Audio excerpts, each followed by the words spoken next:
ډېر وګړي به زما له مرګه وروسته زما په شعر باندې وایي ایرادونه. ښایي ځینې په دې پوه شي چې په خوله مې ظالمانو لګولي وو مهرونه. که هر څو فلک ناوړې په ما وکړي، ما جګ کړي دي د خلکو آوازونه. ما اسمان د ازادۍ ته لار ایستله، خو خوني ښکاري مې مات کړل وزرونه. هره خوا چې د رڼا په تمه لاړم، خواره شوي وو ډیوو لاندې دامونه.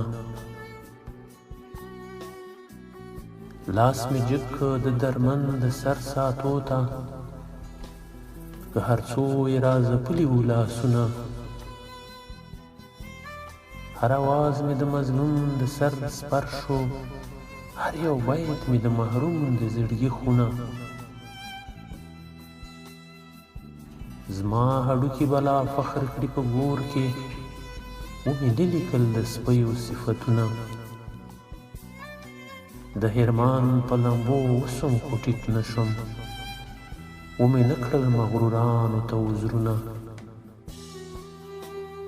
نوی روح مې د پښتو شعر ته ورکړ، په ګلونو کې مې ونغښتل ورونه.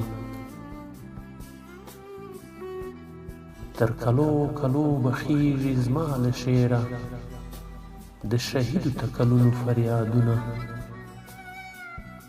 څو چې ژبه د پښتو وي زه به یمه، هیر به نه کړي پښتانه زما لالونه، هیر به نه کړي پښتانه زما لالونه.